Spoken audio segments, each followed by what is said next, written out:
English कैसे सीखें YouTube channel में आपका स्वागत है। इस वीडियो में हम इस स्टोरी को ट्रांसलेट करेंगे और इसकी वर्ड मीनिंग भी आपको बताएंगे, जिससे आपको इंग्लिश बोलना, लिखना, पढ़ना और समझना आसान हो जाएगा।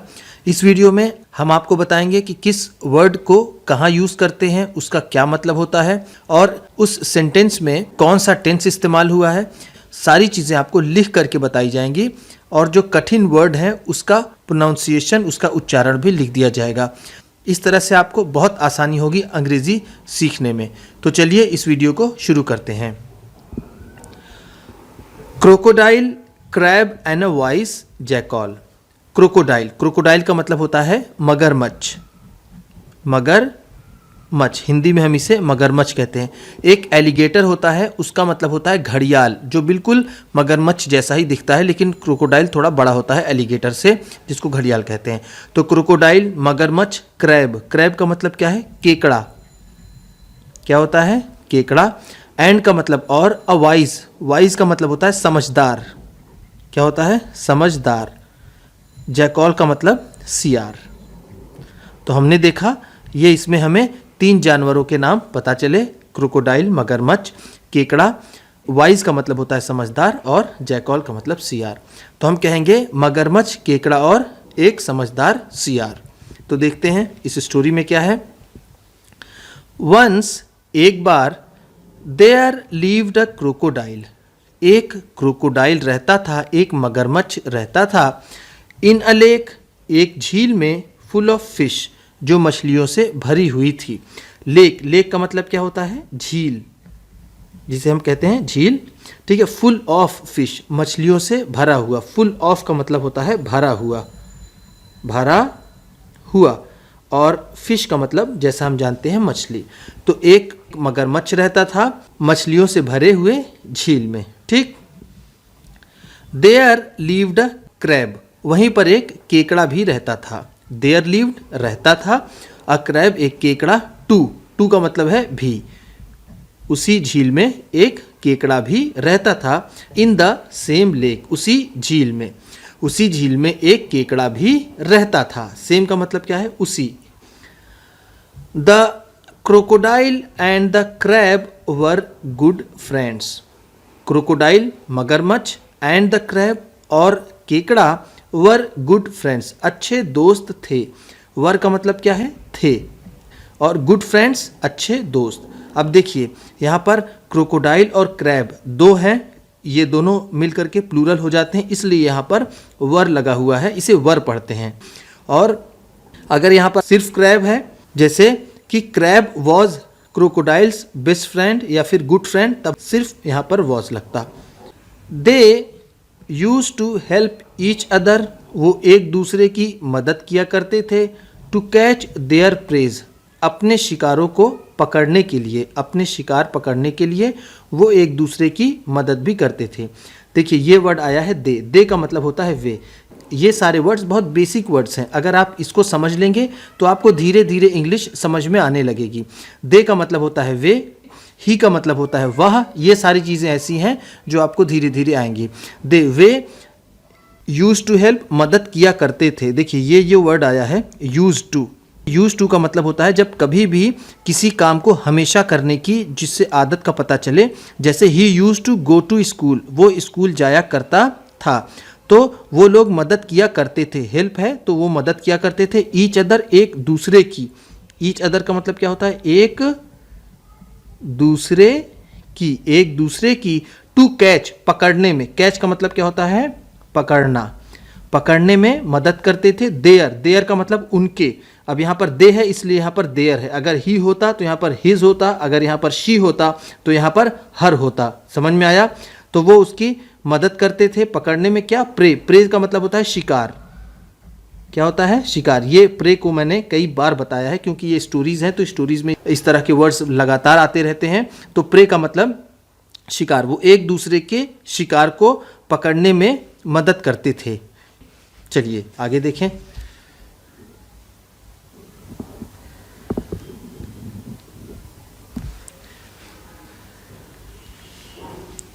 वन डे, एक दिन, द क्रोकोडाइल सेड, क्रोकोडाइल ने कहा, मगरमच्छ ने कहा। सेड का मतलब क्या है? कहा। डियर क्रैब, मेरे मित्र क्रैब, मेरे दोस्त क्रैब। डियर का मतलब तो ऐसे होता है प्रिय, ठीक, जो प्यारा हो, जो बहुत अच्छा लगे, जिससे बात करना पसंद हो, तो उसे कहते हैं डियर क्रैब, प्रिय क्रैब, मेरे दोस्त crab. I am fed up of testing fish every day. I am fed up of, मैं ऊब गया हूँ, ठीक है। एम का मतलब क्या है, हूँ। इन सारे वर्ड्स को ध्यान दीजिएगा, इसकी अलग से मैं वीडियो बना दूंगा। जो बिल्कुल बेसिक वर्ड्स हैं, जिनको बिल्कुल समझ में नहीं आती इंग्लिश, बिल्कुल शुरुआत कर रहे हैं, उनके लिए मैं इस तरह की अलग से एक वीडियो बना दूंगा। तो एम का मतलब होता है हूँ, आई का मतलब है मैं फेड अप, ऊब गया हूँ। फेड अप ऑफ को हम क्या कह सकते हैं, ऊबना। मैं ऊब गया हूँ टेस्टिंग, स्वाद लेते लेते, फिश मछलियों का एवरीडे रोज, मछलियों का रोज स्वाद लेते लेते मैं ऊब गया हूँ। No animals come to drink water, कोई भी जानवर पानी पीने नहीं आता है। In the lake any more, जरा सा भी, इस झील में। इन द लेक का मतलब क्या है, झील में। एनी मोर का मतलब हम कह सकते हैं जरा सा भी, जरा सा भी, या फिर बिल्कुल भी नहीं, या तो अब। यहाँ पर हम इसे अब भी कह सकते हैं, जिसका एक मतलब होता है नाव, अब। तो no animals come to drink water, कोई भी जानवर पानी पीने नहीं आते हैं। इन द लेक, इस झील में। एनी मोर, अब। दे फियर दैट, वो डरते हैं कि। दे का मतलब वे, फियर का मतलब डरना, फियर का मतलब होता है डरना। वे डरते हैं, दैट का मतलब है यहाँ पर कि। दे फियर दैट, वो डरते हैं कि। आइल, ये क्या है, आइल, ये आई विल का शॉर्ट फॉर्म है। किसका, ये आई और ये विल, ये चीज़ इसको छोटा करके लिखा गया है, आइल, ये आई विल है। तो आइल अटैक देम, मैं उनके ऊपर हमला कर दूंगा। अटैक का मतलब क्या होता है, हमला करना या फिर आक्रमण करना। मैं उनके ऊपर हमला कर दूंगा। बट, लेकिन, I want to have something other than fish. लेकिन, आई वॉन्ट टू हैव, लेकिन मैं लेना चाहता हूँ। हैव का मतलब यहाँ पर क्या है, यहाँ हम कह सकते हैं क्या, टेक, कह सकते हैं क्या, टेक, या फिर ईट कह सकते हैं। But I want to eat, I want to take something other than fish, मछलियों के अलावा, मछलियों के अलावा मैं और कुछ चाहता हूँ, यानी मैं और दूसरी चीज़ खाना चाहता हूँ मछलियों के स्थान पर, मछलियों की जगह, ठीक है। अब देखिए, फिश का प्लूरल ऐसे नहीं बनता है। जो अगर फिशेस लिखता है कोई तो वो गलत होगा। अगर वो अलग तरह की फिश हैं, अगर एक ही तरह की ज़्यादा फिश हैं तो फिशेस नहीं लिख सकते। अगर अलग अलग तरह की, मान लीजिए कोई रोहू है, कोई ईल है, ईल जानते हैं आप, एक मछली होती है ईल, लंबी होती है सांप जैसी। अगर अलग अलग मछलियां हैं तो आप उसे फिशेस कह सकते हैं। लेकिन अगर सिर्फ एक ही तरह की ढेर सारी मछलियां हैं तो आप फिशेस नहीं कह सकते, फिश का प्लूरल नहीं होता है। तो ये सारी वीडियोस आपको मिलेंगी, ज़्यादा चिंता करने की ज़रूरत नहीं है। चलिए आगे देखते हैं। ओ यस, अरे हाँ, माय फ्रेंड, हाँ दोस्त, बिल्कुल। I also feel the same, मैं भी ऐसा ही महसूस करता हूँ। फील का मतलब होता है एहसास करना या फिर महसूस करना, महसूस करना। ऑल्सो का मतलब भी। देखिए, टू का भी मतलब भी होता है, जो मैंने आपको ऊपर बताया था उसका भी मतलब भी होता है, TOO, और इसका भी मतलब भी होता है। तो अगर ऊपर कहा जाता there lived a crab also, तो वो भी सही होता। वहाँ पर लिखा था there lived a crab too, तो मैं भी ऐसा ही महसूस करता हूँ। सेड द क्रैब, उस केकड़े ने कहा। लेट मी थिंक, मुझे सोचने दो। एंड और I will make a plan, मैं एक योजना बनाऊंगा, मैं एक प्लान बनाऊंगा। To get some other animal for lunch today, कि हम आज किसी दूसरे जानवर का लंच करें, ठीक है। आई विल मेक, देखिए फिर से यहाँ पर ये शॉर्ट फॉर्म है किसका, आई विल का, तो ये होगा आई will make. I will make a plan, मैं एक योजना बनाऊंगा। प्लान का मतलब क्या है, योजना। ये देखिए, ये इंपॉर्टेंट है। लेट मी थिंक, मुझे सोचने दो। जब लेट लगा हो किसी भी सेंटेंस के पहले तो वहाँ पर जैसे दो का सेंस आता है। लेट मी थिंक, मुझे सोचने दो। लेट मी गो, मुझे जाने दो। लेट मी ईट, मुझे खाने दो। इस तरह से हम इस शब्द का प्रयोग कर सकते हैं। तो हमने देखा अभी तक जो वर्ड मीनिंग्स थी उसको मैं आपको बताते ही चल रहा हूँ। वीडियो को लाइक ज़रूर कर दीजिएगा जिससे आपको इस तरह की वीडियो लगातार मिलती रहे। चलिए, द क्रैब ग्रीव थॉटफुल, केकड़ा सोचने लगा। थॉटफुल का मतलब होता है विचारशील। क्या होता है? विचारशील यानी सोचने वाला। और ग्रीव का मतलब होने लगा। यहाँ पर एक वर्ड जो बिगन सुनते हैं, थोड़ा समझाने में समस्या होगी, ये दोनों साथ में होगा। ग्रीव थॉटफुल, वो सोचने लगा, वो विचारशील हो गया। क्या सोचने लगा? वही प्लान। देन ही सेड, फिर उसने कहा, आई हैव एन आइडिया, मुझे एक विचार आया है, यानी मेरे दिमाग में एक विचार है, मेरे दिमाग में एक आइडिया है। You go and lie there, तुम वहाँ जाओ और लेट जाओ। लाई का मतलब क्या होता है? लेटना। जो सोने से पहले लेट जाते हैं उसे बोलते हैं लाई। तो जाओ, तुम लेट जाओ। अंडर द ट्री, पेड़ के नीचे। डोंट मूव एट ऑल, ज़रा सा भी मत हिलो। मूव का मतलब क्या होता है? हिलना। एट ऑल लिखा हुआ है और इसके पहले लिखा था डोंट। एक वर्ड होता है not at all, not at all, इसका मतलब होता है बिल्कुल भी नहीं। क्या होता है? बिल्कुल भी नहीं। तो डोंट मूव एट ऑल, बिल्कुल भी मत हिलना। आइल गो, मैं जाऊंगा।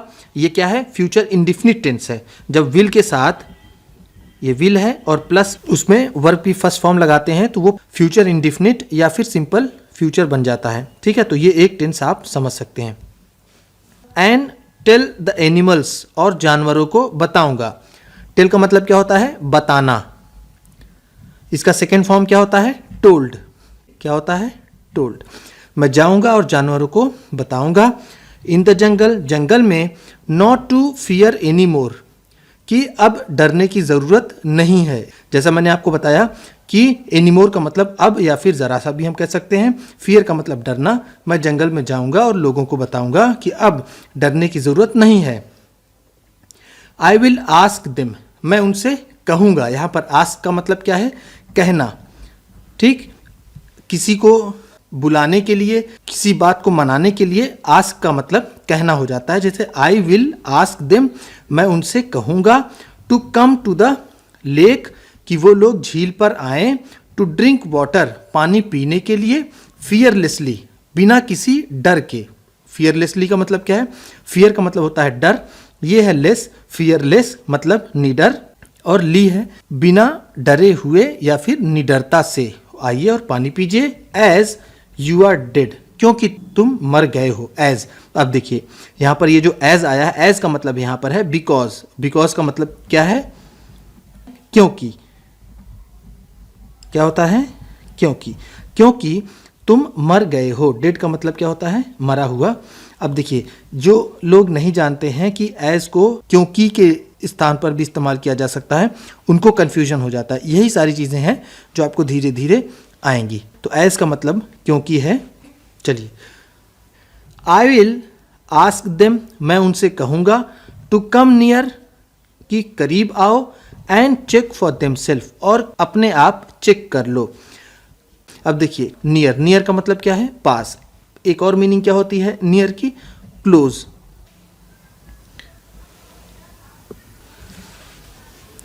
As soon as they come close to you, जैसे ही वो तुम्हारे करीब आएंगे, जैसे ही वो तुम्हारे पास आएंगे। अब देखिए यहाँ क्लोज, क्लोज का मतलब क्या है? यहाँ पर हम जिसे कहेंगे नियर, या फिर करीब, या फिर पास।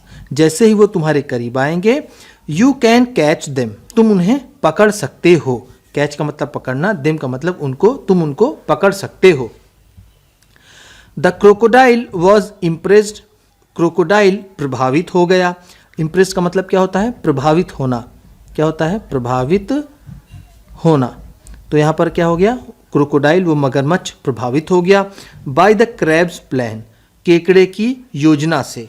ये देखिए यहाँ पर क्या है? एपॉस्ट्रोफी है एस, तो इसका मतलब होगा केकड़े की। प्लान का मतलब योजना, वो केकड़े की योजना से प्रभावित हो गया। ही प्रॉम्प्टली वेंट, वो जल्दी से गया। प्रॉम्प्टली का मतलब क्या है? क्विकली, या फिर जिसे हम कहते हैं जल्दी से। दूसरा इसकी मीनिंग क्या होगी? अगर ये क्विकली भी लिखा रहे तो भी इसको हम समझ जाएंगे। तो ही क्विकली या फिर ही प्रॉम्प्टली वेंट, वेंट का मतलब गया। ये गो का सेकेंड फॉर्म है, इसका मतलब होता है गया। अब ये कौन सा टेंस है? ही वेंट, वह गया। ये है पास्ट इंडिफिनिट टेंस, इसमें वर्ब की सेकेंड फॉर्म लगती है। यही एक ऐसा टेंस है जिसमें वर्ब की सेकेंड फॉर्म लगती है और किसी भी टेंस में वर्ब की सेकेंड फॉर्म नहीं लगती है। इस बात को आप समझ सकते हैं। एंड और ले अंडर द ट्री, और वो पेड़ के नीचे लेट गया। अब देखिए यहाँ पर क्या है? ले का मतलब क्या होता है? लेट गया। ये लाई का सेकेंड फॉर्म है। जो अभी आपने लाई पढ़ा था, LIE, लाई का मतलब लेटना, तो इसी का मतलब है यहाँ पर ये इसका सेकेंड फॉर्म। ठीक।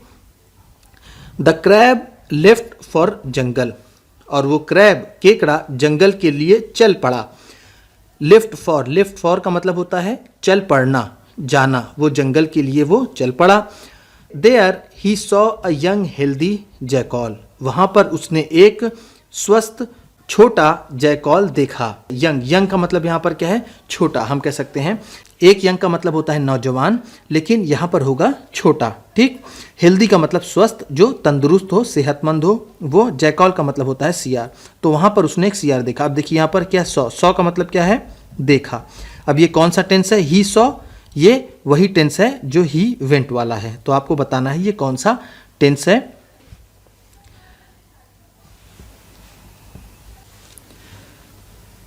ही वेंट टू द जैकॉल, वो उस सियार के पास गया। एंड सेड, और कहा, डियर जैकॉल, प्यारे jackal, I have some good news for you, मेरे पास तुम्हारे लिए कुछ अच्छी खबर है। आई हैव मेरे पास है। अब देखिए यहाँ पर क्या है? हैव का मतलब होता है पास होना, और ये परफेक्ट टेंस में भी यूज़ होती है। तो मैं आपको ये सारी चीज़ें टेंस वाली वीडियोज़ में बताऊंगा। क्या है वो अच्छी खबर? The crocodile of the lake is dead, झील का मगरमच्छ मर गया है। ठीक। डेड का मतलब मर गया है, इसका मतलब है वो मर गया है।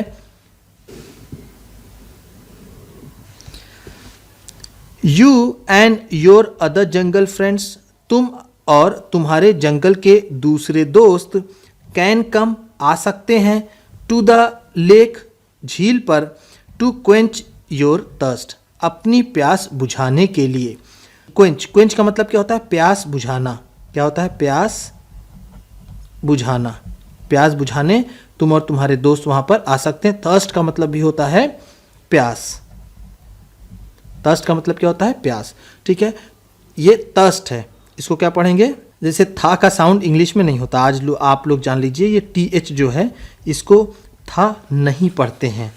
इसको था हम लोग नॉर्मली बोलते ज़रूर हैं, लेकिन ये था नहीं होता है। इसको थोड़ा सा अगर दांतों के बीच में जीभ ला करके उसको सा बोला जाता है। ये थर्स्ट है। समझ में आया? ये होगा थर्स्ट। अगर फिर भी मैं इसको लिख देता हूँ। ठीक। थर्स्ट, इसको बहुत थर्स्ट ऐसा नहीं पढ़ेंगे, इसको थर्स्ट पढ़ेंगे। ये सारी चीज़ें मैं आपको जब वीडियो बनाऊंगा, जब सामने रहूँगा, तब मैं आपकी इसकी प्रैक्टिस कराऊंगा कैमरे के सामने। ठीक है। I want you to come, मैं चाहता हूँ कि तुम आओ। एंड और सी, आओ और देख लो। फॉर योर सेल्फ, खुद ही तुम आओ। मैं चाहता हूँ कि तुम आओ और खुद ही देख लो। दैट कि द क्रोकोडाइल इज डेड, कि ये क्रोकोडाइल, ये मगरमच्छ मर गया है।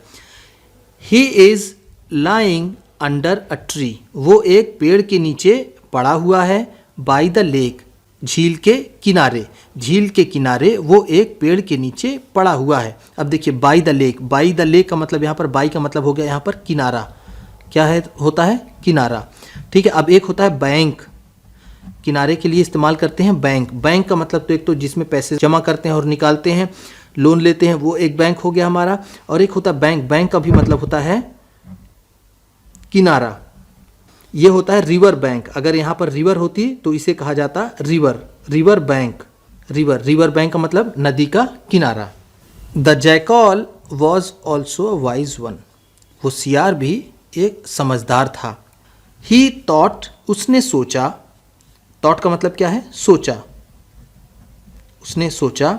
ही should check as the crab said, जो क्रैब ने कहा है, जो केकड़े ने कहा है, इसको चेक करना चाहिए। देखिए, ही शुड चेक, शुड का मतलब यहाँ पर क्या है, चाहिए। चेक का मतलब उसको जांचना चाहिए, चेक का मतलब होगा जांच, ठीक, कि जो क्रैब ने कहा है उसकी जांच करनी चाहिए। बट लेकिन इन हिज माइंड, लेकिन उसके दिमाग में, the jackal had his suspicion, लेकिन जैकॉल के दिमाग में उसके अपने ही संदेह थे। सस्पिशन का मतलब क्या होता है, संदेह, या फिर जिसे हम शक कहते हैं। उस केकड़े की बात को लेकर के उस सियार के मन में शक था। The jackal followed the crab to the tree, वो सियार केकड़े का पीछा करते हुए उस पेड़ तक गया। फॉलोड का मतलब क्या है, पीछा किया, वो उसके पीछे गया। फ्रॉम अ सेफ डिस्टेंस, एक सुरक्षित दूरी से। सेफ का मतलब क्या है, सुरक्षित। एक सुरक्षित, डिस्टेंस का मतलब क्या है, दूरी। सुरक्षित दूरी, इसको क्या बोलते हैं, डिस्टेंस या फिर डिस्टेंस, ठीक है, डिस्टेंस, ऐसे तो इसको डिस्टेंस बोलते हैं, ठीक है ना, लेकिन डिस्टेंस ज़्यादातर लोग बोलते हैं, तो आप अभी से समझ लीजिए, बाद में जब आपको इंग्लिश आने लगेगी तब आप अपना प्रोनाउंसिएशन, अपना उच्चारण सही कीजिएगा, पहले आप सीख लीजिए। तो एक सुरक्षित दूरी से, the jackal saw the crocodile, मगरमच्छ को सियार ने देखा। लाइंग मोशनलेस, बिना हिले डुले पड़ा हुआ। मोशनलेस का मतलब क्या है, बिना हिले डुले, बिना हिले डुले, बिना हिले डुले। लाइंग का मतलब पड़ा हुआ। अंडर अ ट्री, एक पेड़ के नीचे। देन द जैकॉल थॉट, फिर जैकॉल ने सोचा, ऑफ प्लेइंग अ ट्रिक, एक चाल चलने की। प्लेइंग अ ट्रिक का मतलब क्या है, चाल चलना। प्ले अ ट्रिक का मतलब होता है चाल चलना, ठीक। उसने चाल चलने की सोची। To confirm if the crocodile was truly dead, ये बात पक्की करने के लिए। टू कन्फर्म, कन्फर्म का मतलब क्या है, पक्का करना, इस बात को पक्का करने के लिए। इफ की, इफ का मतलब यहाँ पर क्या है, कि ये क्रोकोडाइल वॉज ट्रूली डेड, कि सच में ये मगरमच्छ मरा है या नहीं। ट्रूली का मतलब क्या है, सच में, क्या होगा, सच में या फिर वास्तव में, जिसे हम कहते हैं हिंदी में क्या कहते हैं इसको, वास्तव में। वास्तव में ये मगरमच्छ मरा है या नहीं। सो इन अ लाउड वॉइस, इसलिए, अब देखिए यहाँ पर सो का मतलब क्या है, इसलिए। इन अ लाउड वॉइस, जोर की आवाज़ में। लाउड वॉइस, वॉइस का मतलब क्या होता है, आवाज़, ठीक, जोर की आवाज़ में। Which crocodile could hear from a distance, जो वो मगरमच्छ सुन सके दूर से। फ्रॉम अ डिस्टेंस, दूर से। The jackal said to the crab, उस सियार ने उस केकड़े से कहा, क्या कहा, फ्रेंड, दोस्त, आर यू श्योर, क्या तुम्हें पूरा यकीन है, क्या तुम पक्के तौर पर कह सकते हो, द क्रोकोडाइल इज डेड, कि ये मगरमच्छ मर गया है। Did you see its tail well, क्या तुमने इसकी पूंछ अच्छे से देखी। वेल का मतलब अच्छी तरह से, ठीक से, ठीक है, क्या होगा, ठीक से, क्या तुमने इसकी पूंछ ठीक से देखी। अ वाइज आउल, एक समझदार उल्लू ने, वंस टोल्ड मी, मुझे बताया था, दैट की अ डेड क्रोकोडाइल्स टेल, कि मरे हुए मगरमच्छ की पूंछ, कीप्स मूविंग, हिलती रहती है। कीप्स मूविंग का मतलब क्या है, हिलती रहती है। इवन आफ्टर इट्स डेथ, यहाँ तक कि उसके मरने के बाद भी। मुझे एक समझदार उल्लू ने एक बार बताया था कि मरे हुए मगरमच्छ की पूंछ उसके मरने के बाद भी हिलती रहती है। द फूलिश क्रोकोडाइल, बेवकूफ़ मगरमच्छ। फूलिश का मतलब क्या है, बेवकूफ़, ठीक, जिसे मूर्ख कहते हैं। क्या कहते हैं, मूर्ख। वो मूर्ख मगरमच्छ हर्ड द जैकॉल्स वर्ड, उसने सियार के शब्दों को सुना। हर्ड का मतलब क्या है, सुना। हर्ड हियर का सेकेंड फॉर्म है, ये मैं आपको बार बार बताता हूँ। हियर का मतलब होता है सुनना, और ये इसका सेकेंड फॉर्म है हर्ड, इसका मतलब हुआ सुना। तो उसने सुना जैकॉल्स, फिर से यहाँ पर देखिए अपॉस्ट्रोफी एस है, इसका मतलब होगा जैकॉल के वर्ड्स का मतलब उसके शब्दों को उसने सुना। एंड और promptly shook his tail really hard, और जल्दी से, प्रॉम्प्टली का मतलब पिछले पेज में मैंने बताया आपको कि जल्दी से, क्विकली, जल्दी से उसने शूक, शूक का मतलब होता है हिलाया, ठीक है। अब इसे मूव्ड भी हम कह सकते हैं, इसे हम मूव्ड भी कह सकते हैं कि उसने अपने हिलाई, हिज टेल अपनी पूंछ को रियली हार्ड, सच में बहुत ही जोर से। रियली का मतलब क्या है? सच में। हार्ड का मतलब यहाँ पर हम कहेंगे जोर से। उसने वास्तव में जोर से अपनी पूंछ को हिलाया। Now the jackal was sure that, now अब, नाउ का मतलब अब, द जैकॉल वो सियार, वॉज श्योर वो बिल्कुल पक्का हो गया, वो उसे बिल्कुल यकीन हो गया। श्योर का मतलब क्या होता है? निश्चित, निश्चित या फिर पक्का होना, उसे पक्का हो गया। दैट कि द क्रोकोडाइल वॉज अलाइव, कि ये मगरमच्छ जिंदा है, उसे यकीन हो गया था कि ये मगरमच्छ जिंदा था। ठीक है, अलाइव का मतलब क्या होता है? जिंदा, जिसे हम जिंदा कहते हैं, या फिर जीवित, वो जीवित था। सो इसलिए ही कॉल्ड लाउडली, इसलिए वो जोर से बोला। कॉल्ड का मतलब यहाँ पर क्या है? उसने बोला या फिर उसने चीख कर कहा। Oh don't you know that, क्या तुम्हें नहीं पता है कि डेड थिंग्स, मरी हुई चीज़ें, डोंट मूव एट ऑल, वो ज़रा सा भी नहीं हिलती हैं। क्या तुम्हें ये बात नहीं पता है कि मरी हुई चीज़ें ज़रा सा भी नहीं हिलती हैं, वो बिल्कुल भी नहीं हिलती हैं। अब देखिए डोंट मूव एट ऑल, फिर देखिए यहाँ पर नो के साथ यहाँ पर फिर एट ऑल आ गया, जिसका मतलब होता है बिल्कुल भी नहीं। ठीक, थिंग्स का मतलब क्या है? चीज़ें। थिंग्स का मतलब क्या है? चीज़ें या फिर वस्तुएं, जिसे हम कहते हैं। Now I tell all the other animals, अब मैं सारे दूसरे जानवरों को बता दूंगा। आई विल टेल, मैं बता दूंगा। ऑल अदर एनिमल्स, सभी दूसरे जानवरों को। अबाउट योर फूलिश प्लान, तुम्हारी मूर्खता भरी इस योजना को मैं सभी को बता दूंगा। विथ दीज वर्ड्स, इन शब्दों के साथ, द जैकाल रैन अवे, सियार भाग गया। रैन अवे का मतलब क्या है? भाग गया। एंड और द फूलिश क्रोकोडाइल, और मूर्ख मगरमच्छ, had to eat fish again, और उसे फिर से मछली खानी पड़ी। देखिए यहाँ पर हैड टू ईट लिखा हुआ है। क्या लिखा हुआ है? Had to eat. इसका मतलब होगा यहाँ क्रोकोडाइल, अगर हम इसे मगरमच्छ करें तो मगरमच्छ को खाना पड़ा। ठीक है, हैड टू, अगर यहाँ पर अगर होता हैज़ टू ईट तो होता खाना है। समझ में आ रहा है आपको? जैसे आई हैव टू ईट, मुझे खाना है। अगर हम इसे कहें आई हैड टू ईट, मुझे खाना था, यानी मुझे खाना था, मुझे खाना है, ये दोनों में फ़र्क है। तो इसी तरह उसे खाना पड़ा। अगेन का मतलब फिर से, दोबारा। मोरल क्या है इसकी? इसकी नैतिक शिक्षा क्या है? नैतिक शिक्षा, इसकी नैतिक शिक्षा है appearance can be deceptive. Appearance का मतलब क्या है? वेशभूषा या फिर दिखावा, बाहरी चीज़, इसे हम कह सकते हैं वेशभूषा। इसे ऐसे लिखेंगे, वेशभूषा या फिर पहनावा या फिर दिखावा। कैन बी डिसेप्टिव, धोखा दे सकता है। डिसेप्टिव का मतलब क्या होता है? धोखा देने वाला, धोखा देने वाला। तो वेशभूषा धोखा दे सकती है या फिर बाहरी चीज़ धोखा दे सकती है, बनावट धोखा दे सकती है। जो आपको दिखाया जा रहा है ज़रूरी नहीं कि वो सच हो, उसमें आप धोखा खा सकते हैं, वो चीज़ गलत हो सकती है। तो उम्मीद करता हूँ इस वीडियो में बताई गई वर्ड मीनिंग और जो टेंस और शब्दों का जो उपयोग है वो आपको पसंद आया होगा। वीडियो को लाइक कर दीजिएगा। इसी तरह की वीडियोस पाने के लिए चैनल को सब्सक्राइब कर दीजिए और किसी न किसी अपने एक दोस्त को आप इसे शेयर भी कर दीजिए। तो फिर मिलते हैं अगली वीडियो में।